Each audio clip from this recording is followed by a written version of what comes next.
donde platicaremos temas de interés para empresarios y emprendedores desde un punto de vista fiscal y legal. En este episodio hablaremos sobre IVA, ISR y EPS.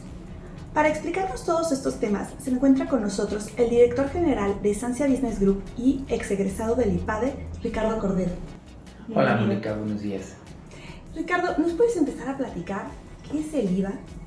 Ayudarnos a entender un poquito este tema. Ok, Mónica, pues antes que todo, creo que estos son temas de principal interés para todos los contribuyentes, sean empresas o sean personas. Concretamente el IVA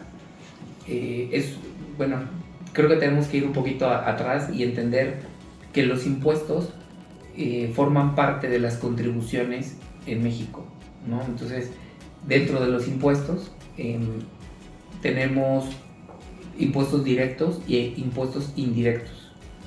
El IVA y el IEPS son impuestos indirectos y el ISR es un impuesto directo. Voy a explicar ¿Cómo está eso de directo e indirecto? Exactamente. Bueno, como su nombre lo dice, el IVA, que es la pregunta que me acabas de hacer, es un impuesto que está grabando o un impuesto que se causa por el haber agregado valor a un bien o un servicio. Uh-huh. Okay. ¿Y esto qué implica? Por lo tanto, ¿quién genera valor en una cadena de valor?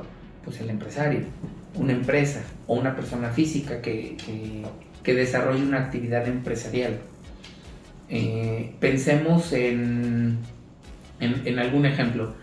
¿Algún ejemplo de alguna vez que tú digas, oye, ya pagué IVA? Por ejemplo, la gasolina. Siempre vas y te dicen, oye, con factura para tu IVA. Ok. Ok, perfecto. Es un buen ejemplo. Sí, el IVA que estás pagando no es necesariamente por el combustible, sino por haberlo tenido en el lugar donde lo estás tú adquiriendo. Pero ¿quién paga el IVA? ¿La gasolinera o la persona que le está poniendo gasolina a su coche? No, pues yo diría que yo, pero estoy poniendo gasolina al coche, ¿no? Por supuesto. Exactamente. Eso hacen los impuestos indirectos. ¿Por qué? Porque tú, dentro del precio de la gasolina, ya sea que pidas o no pidas factura, tú ya estás pagando el impuesto de valor agregado. Ok.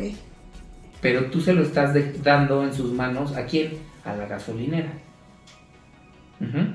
Entonces, pues la gasolinera va a tener ingresos con IVA y va a gastar con IVA. Principalmente, ¿en qué crees que gasta una gasolinera? Pues en combustible, su principal gasto, ¿no? Entonces, y bueno, también a lo mejor limpiar y cosas así. Pues bueno, tendrá sus gastos, ¿no? Pero el principal gasto pues es el combustible. Uh-huh. Y el traslado del combustible, porque claro, finalmente ese es el valor que está entregando la gasolinera.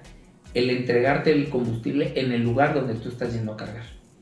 Ya, uh-huh. O sea, que yo tenga disponibilidad de varias sucursales y todo eso. Exactamente. Eso es. Okay. Entonces, si tú te das cuenta, tú como consumidor estás pagando el IVA, se lo estás dando en sus manos al empresario, al dueño de la gasolinera, y el dueño de la gasolinera se va a gastar ese IVA al momento que compra combustible. Por ejemplo, vende 100 pesos de gasolina. En el podcast pasado hablamos de que no te va a dar el IEP por el tema del IEP, pero no vamos a contarlo ahorita. O sea, para ejemplo del IEP, del IVA, uh-huh, solamente vamos a hablar de que vendió 100 pesos de gasolina y pues pero cobró 116, porque recordemos que la tasa del IVA general en México es del 16% sobre el bien o el servicio a venderse, ¿no? A trasladarse. Entonces, pensemos que vendió 100 pesos de gasolina, más IVA son 116. Posteriormente, cuando compra el combustible, pensemos que lo compra en 90 pesos. 90 pesos más IVA son, pues no sé, como 98 pesos, ¿no? 100, no sé. Pero pensemos que de IVA se gastó solamente 14 pesos. Uh-huh. Ese impuesto se lo pagó a Pemex, por ejemplo, ¿no? O se lo pagó a Móvil, o se lo pagó a su proveedor principal de combustible. Le dio 14 pesos de IVA que iban incluidos con el combustible. Claro. Entonces le quedaron 2 pesos. Si esos 2 pesos no se los gasta en otra cosa, ¿qué crees que tenga que hacer? Ahora te iba a preguntar, ¿qué pasa con esos 2 pesos? Porque... Pues se los tiene que dar al SAT. Ok. O sea, si te das cuenta, el empresario no es el dueño de ese impuesto. Nunca lo va a hacer. Nunca va a ser propietario de ese impuesto. Por lo tanto, entonces quedamos claros que el IVA se recauda por la mera venta del producto o del bien y se traslada a tus proveedores. Tú como empresario se lo vas a trasladar a tus proveedores. Sí, es como una rotativa de dinero. Exactamente. Y al final se va quedando, bueno, pues ya Pemex, entonces, pues si no tiene otros gastos en qué hacer con IVA, pues todo ese IVA, ¿a dónde crees que va a ir a parar? A Secretaría de Hacienda a través del SAT, ¿no? Ok, correcto. Ok, que ya queda claro cómo funciona el IVA. Ya. Perfecto. Ahora, una pregunta. ¿Hay alguna estrategia para optimizar esto? ¿O qué opinas de esto, para empezar? Si hay estrategias, no hay estrategias, Ok. y si las hay, ¿qué opinas? Bueno, estrategias como tal, vistos desde la óptica de cómo pagar menos IVA, considero que considero que no existen estrategias reales para el tema del IVA. Por una razón, porque la persona que lo cobra, que en este caso, en el caso que pusimos fue la gasolinera, pues no es el dueño del impuesto, simplemente es un recaudador. Y si no lo gasta en sus proveedores, pues ¿qué crees? Pues lo tiene que pagar Hacienda. Entonces, puede haber algunas estrategias, por así decirlo, para dilatar para dilatar ese pago a Hacienda. Okay. Pero al final no tienes que pagar. Entonces, yo sí les invitaría a los empresarios que no jueguen con el IVA, que recuerden que el IVA siempre, o sea, que siempre que coticen un bien o un servicio, ya sea a lo que te dediques, si te dedicas a prestar servicios de informática, si te dedicas a vender cualquier insumo, siempre que cotiza, este es mi precio más IVA, siempre. ¿Por qué? Porque el IVA no es tuyo. Claro. Entonces, mi opinión como tal es que pues las estrategias de IVA no existen, ¿no? Y ya explicamos por qué. O sea, si lo vemos desde un razonamiento lógico, no deberían existir estrategias para pagar menos IVA, dado que pues ese impuesto no es tuyo. ¿Ok? Bueno, pues ahora pasemos un poquito al ISR. ¿Qué nos puedes platicar sobre él?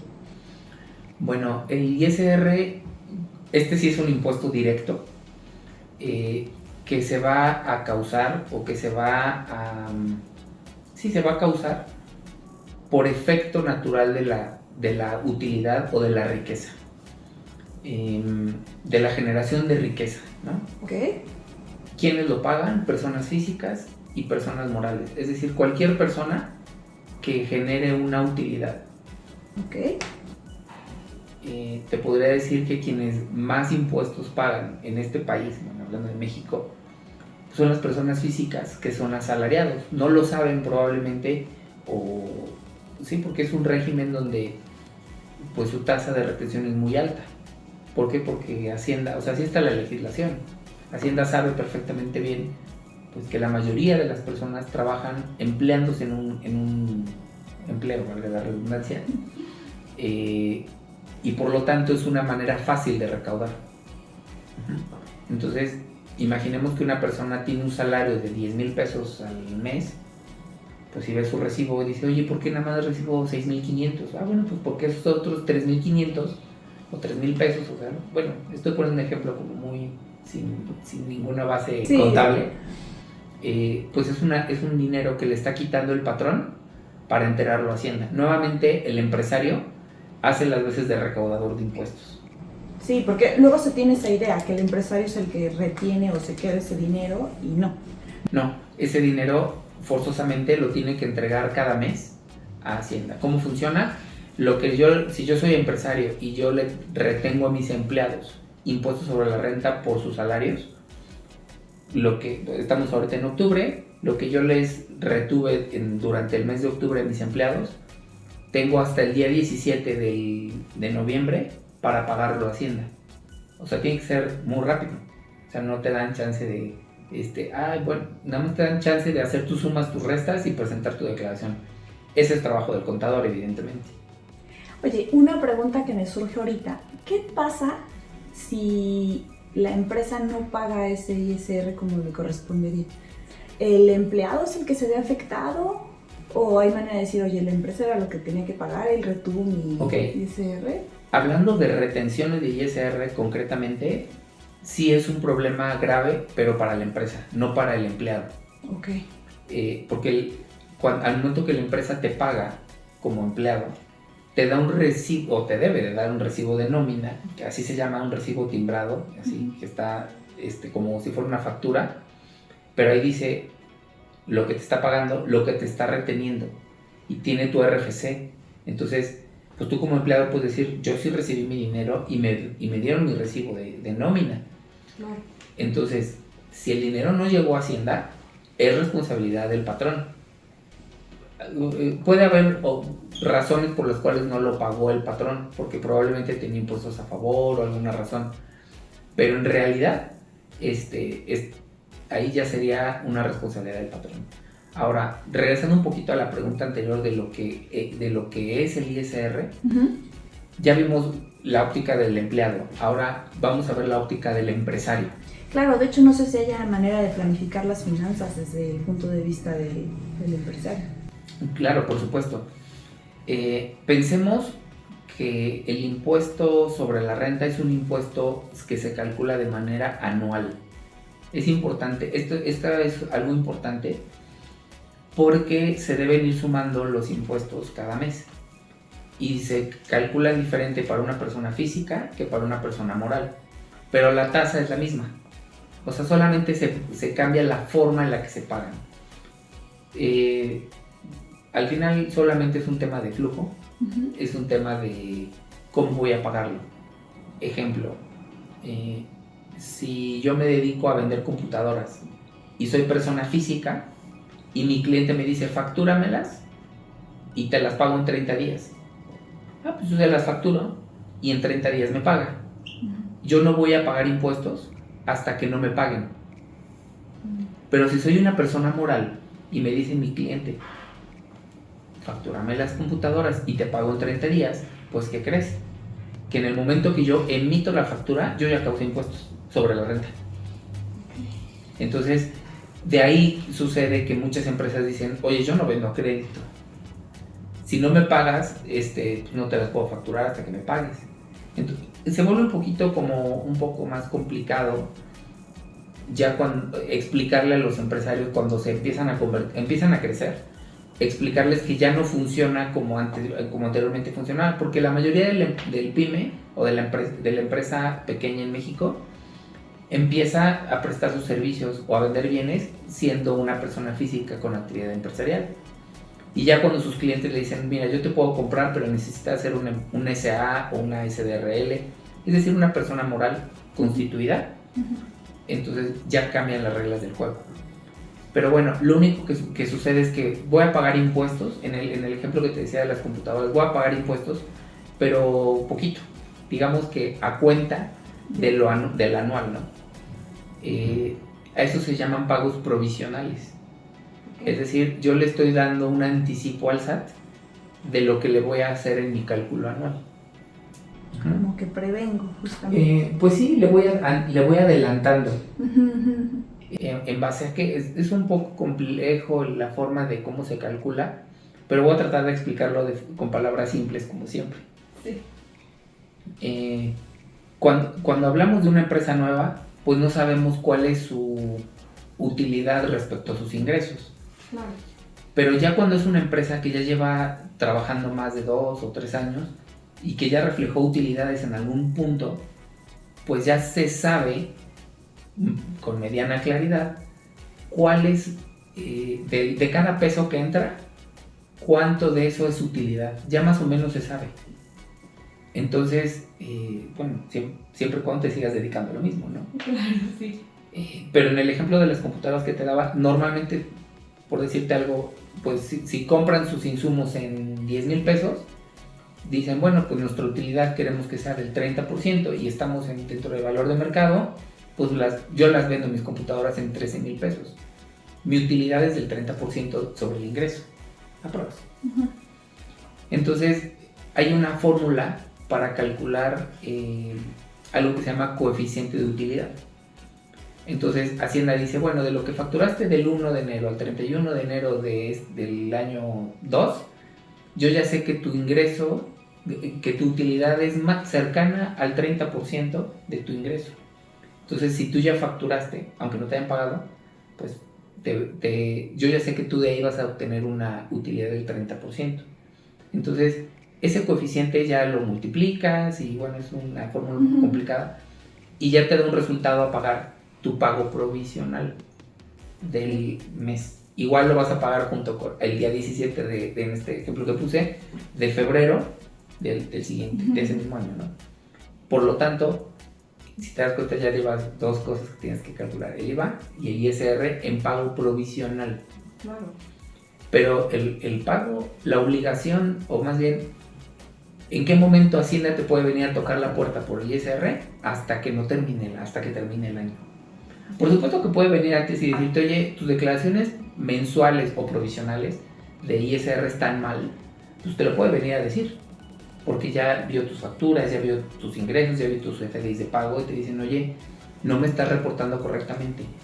Pero al ser un impuesto que se calcula anual, normalmente Hacienda no se mete en dudas y te dice, bueno, hasta que no termine el año, me tienen que calcular el impuesto completito y decir, bueno, ya te pagué, a lo mejor este mes te pagué de menos, pero ya en el año tienes que sumar todos tus ingresos, restar todos tus gastos que sean procedentes, que se llaman deducciones, y de eso ya te da un resultado. Eso ya lo multiplicas por la tasa, que bueno, el cálculo que viene en la ley, y ya te da el impuesto a pagar.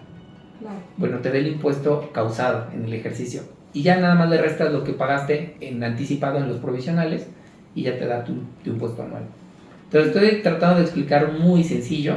No es tan simple, pero creo que es una manera fácil de explicarlo y tratar de hacerlo, entenderlo, ¿no? No, sí me queda claro. De hecho, con el ejemplo que pones y demás, incluso me nace un poquito la incógnita. ¿Qué errores son los más comunes que cometen los empresarios, ¿no? A la hora justamente de estar haciendo todo este cálculo del ISR, de presentarlo y demás. Sí, los que dices son muy recurrentes y a lo mejor se podían evitar con algo muy sencillo. Bueno, como tal errores, pues hay de todo tipo, pero creo que lo que más hemos visto de manera muy recurrente es que sus ingresos mensuales de nuestros clientes, les ha pasado a varios y en los últimos meses muy seguido, no corresponden a su declaración anual. ¿A qué voy? Y normalmente ya cuando eres una persona moral o una pyme, tus clientes te pagan, como lo mencioné hace rato, te pagan a 30, 45, 90 días. Es decir, tú prestas el servicio y una vez que terminas de prestar el servicio, emites tu factura y a los 30 días te pagan. Entonces, pues tú tienes que tener capital de trabajo y varias cosas, ¿no? ¿Qué sucede cuando tú, por ejemplo, llega el último día del mes de octubre y tú dices, bueno, del 1 al 31 de octubre yo presté estos servicios conforme al contrato que tenemos, y ahí está mi factura?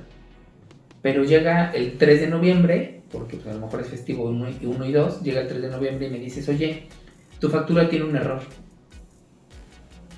cancélala y emítame una nueva. Pues ya no la vas a poder emitir con fecha 31 de octubre.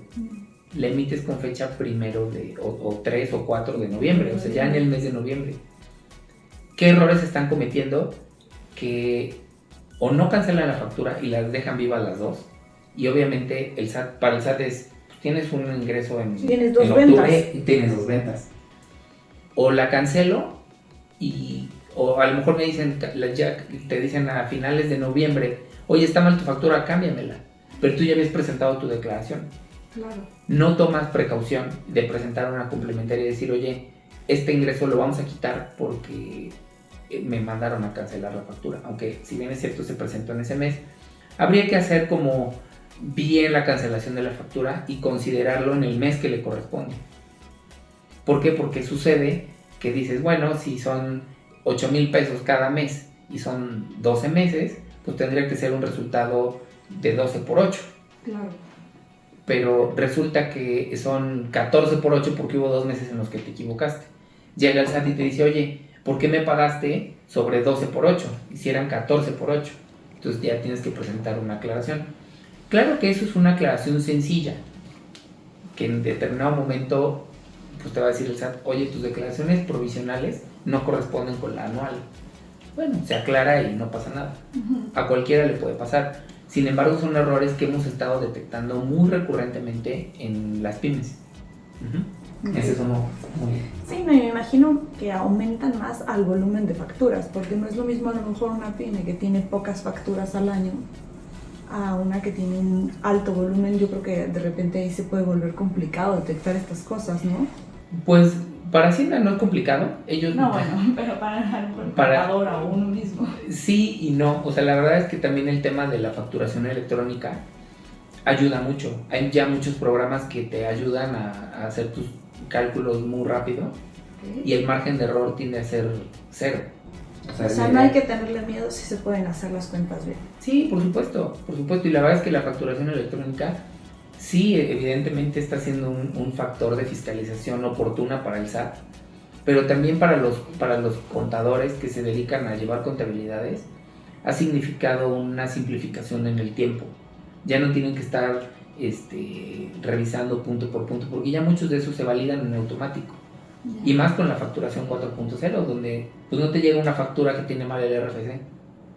O sea, si ya está en tu página del SAT como contribuyente, pues quiere decir que sí eres, porque está bien el nombre y está bien el RFC y el código postal, que son las cosas que valida solita ya la página del SAT. Si lo pusiste mal, no se va a hacer la factura. Entonces, pues bueno, esos son detalles, ¿no? Otra parte del tema del ISR es que, ok, ya dices, bueno, voy a pagar por los ingresos o por las utilidades, pero mis utilidades se van a generar en función de que lo que yo vendí menos lo que yo me gasté. En el ejemplo de la gasolinera es lo que yo vendí de gasolina menos lo que le pagué a la gasolinera, mano de obra, renta si es que tengo, todos mis gastos. Me quedan, no sé, X cantidad. Esa es mi utilidad. Sobre eso voy a pagar el impuesto sobre la renta. Yo como empresario. Porque es un impuesto directo. Ese sí, en ese sí puede haber estrategias. Ok. Ahora voy a saltar un poquito, pero creo que va de la mano. Pasemos al IEPS. ¿Cuándo aplica? ¿Qué es? Ok. El IEPS, como tal, su nombre es Impuesto Especial sobre Producción y Servicios. Tiene varias razones de existir, pero en realidad lo que trata de hacer es regular el consumo de ciertos bienes y servicios. Por ejemplo, el cigarro. Dice el gobierno, con justa razón, el cigarro es algo que le hace daño al país, a la persona que lo consume, pero no es un bien prohibido. Está permitido, la ley permite la venta y el consumo del tabaco. Entonces dice, bueno, pero ¿cómo le hago para que la gente no quiera fumar tanto? Pues le pongo algo que cueste más. Pero pues, si el tabaco es bien barato y la cajetilla no vale nada, bueno, pues súbele impuestos. Y entonces es la manera de regularlo. Lo mismo con el alcohol, lo mismo, y te voy a aplicar una anécdota que pasó en 2014 con una reforma. Teníamos un cliente que era un restaurante y que producían su propio pan y tenían pan para el consumo del restaurante y pan para llevar. Ok. Empiezan con una reforma y dicen, oye, al sistema de salud de México le está costando miles de millones de pesos cada mes los tratamientos para diabetes, hipertensión, o sea, para pues, la gente que está enferma derivado de problemas de obesidad. Entonces hacen todo un estudio y dicen, oye, pues es que mucho de eso tiene que ver con el pancito dulce, con productos con alto contenido calórico. Claro. Entonces, pues de repente dicen, ahora si la tasa era del 100%, ahora se va a ir al 300%. O sea, números de ese tipo, de ese tamaño, con la intención de que la gente deje de comer productos con alto contenido calórico, refrescos, pan de dulce, gansitos, bueno, Sí, ¿no? Y nosotros teníamos este cliente y decía, oye, pero yo hago mis panes o sea, con buena masa, con buenos ingredientes. Si yo le subo el precio al pan, porque pues es lo que tocaba, subir el precio al pan. O sea, imagínate un pan de dulce de este tamaño, pues las calorías que tiene, pues a lo mejor eran de 300 o 400 calorías. Y te decía la ley, ya se sale la reforma y te dice, oye, en los panes de dulce que sobrepasen tal cantidad de calorías por pieza, le vas a sumar, no sé, voy a inventar un número, 15 pesos. Resulta que si le subían 15 pesos, pues esta panadería iba a cerrar, porque nadie iba a comprar su pan, porque estaba aparte en una región muy competida, había muchas panaderías cerca, pero la gente iba ahí por calidad y precio, porque sí, lo hacían en el ya era un producto gourmet, ¿no? Y luego todavía le subes más. Sí, exacto. Entonces dijeron, no estamos dispuestos. Entonces yo ido a ver al cliente por otras razones y escuché que traían ese problema y dicen, oye, licenciado, fíjate que con esta reforma vamos a tener que subir. O sea, ellos iban por una estrategia comercial. Yo le dije, no, tu problema no es comercial, tu problema es fiscal. Entonces ya les expliqué en qué consistía el IEPS. Y bueno, al final lo que hicimos fue hacer los panes más chiquitos. O sea, pues sí, menos calorías, menos todo. Y lo vendes por pieza. Por pieza. Y lo vas a vender por pieza. ¿Qué pasó después? O sea, con el tiempo le pregunté, bueno, ¿qué pasó? Bueno, pues yo sigo vendiendo mi pan. O sea, lo que me cuesta lo sigo vendiendo al mismo precio. O sea, a razón de lo mismo. A lo mejor lo que hacía, por decir alguna concha, salían 2 o hasta 3. Pero eran chiquitas. Pues resulta que la gente compraba más, pero comía menos. Es decir, desperdiciaba mucho. O sea, anteriormente. Ahora compraba como más justo. Decía, ya 2 conchas, aunque sean chiquitas, no me las como. Pero aún así. ¿Me explico? Claro. Al final funcionó el objetivo de la ley. No sé si me explico. Claro, el objetivo era que la persona comiera menos calorías en una sentada, ¿no? Y lo logró. Nosotros lo hicimos haciendo los panes más chiquitos. No sé si te diste cuenta que empezaban a salir los gansitos mini, las papas mini, todo en versión mini. Pues era un tema fiscal, 100%. Sí, o versiones individuales. O versiones individuales, ¿no? Entonces, este tipo de estrategias sí se pueden hacer porque son legítimas. Eso sí es una estrategia. Y no necesitas descubrir el agua caliente, como dicen, ¿no? No, está muy interesante porque siento que dan de la mano de otras herramientas como el propio marketing y demás. Exactamente. Incluso ha habido como pues tendencias generadas por reformas fiscales que pues los mismos asesores hemos empujado, ¿no? Pues Marinela y otras marcas de repente dicen, oye, pues voy a sacar mis chocorroles mini. Pues detrás de esa decisión hubo un intento de ahorro en la tasa del IEPS. Ya hoy con los sellos ya es diferente, porque dicen, bueno, ya sé que le diste la vuelta haciéndolos más chiquitos, pero vamos a multiplicar a todos, vamos a medir del mismo tamaño, por cada 100 gramos o por cada 100 mililitros. Y si no, pues tu sellote, ¿no?